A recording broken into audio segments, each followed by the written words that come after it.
So one of the myths I've heard, and especially in Kenya, is that for many women, once you have a baby, who's going to come and visit you? Your mother-in-law. And she's going to come with a thermos of porridge. And if you're going to take porridge, it is, can I speak for myself? Taking porridge without sugar is really hard. So I've met a lot of women who take a lot of porridge or a lot of extra calories, brought by relatives, and you do not want to look rude that you do not want to take these. But I find it a fallacy that certain food groups literally increase breast milk. Not necessarily. Actually, what the brain does is when the baby is born, oxytocin that is released from the pituitary gland actually brings down milk. And the more a woman breastfeeds her baby, actually the more milk is produced. But yes, fluid intake is actually very important. But the myth that if I take njahe and I take porridge, it's going to increase breast milk more than if I take tea or chocolate or Milo, I find that a fallacy, and it doesn't work the same for every woman. Some women are going to say, for me, I take hibiscus tea and that really helps me have a lot of milk. Another one would say, I tried porridge, it didn't work for me. So every woman is very different and they need to figure out what works for them in terms of helping them have more breast milk.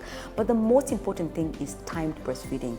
The more you breastfeed your baby, the more you empty your breast, then there's a signal that goes back to the brain and says, the breasts are empty, we need to make more milk. So that's what happens. So it is important for women to either pump milk between feeding sessions, as well as encourage the baby. Sometimes you have to wake up these babies to breastfeed.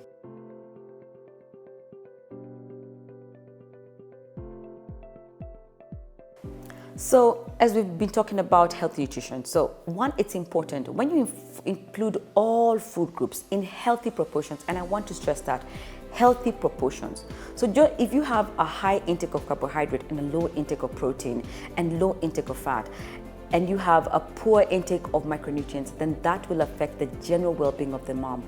Now remember, if you have any medical condition or anything that is stressing you, that can also reduce the amount of breast milk you're producing. So it's important for a woman to receive psychological support from the people around her, from her family, from her spouse, and to encourage her to be healthy, to have a healthy mindset, to be well mentally, emotionally.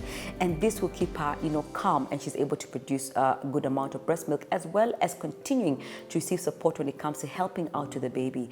Because if a mother is stressed, then actually the breast milk production actually starts reducing for some mothers. So it's important that she has a healthy diet.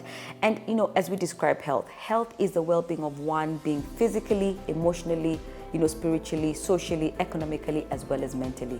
So anything affecting any one of those spheres of health then can affect breast milk production. So it's important that a mother's diet and her general well-being is looked after. Support from the community, support from the family, support from the spouse, support from all those who are around her for her to be healthy and to have enough breast milk, and she will have a healthy baby.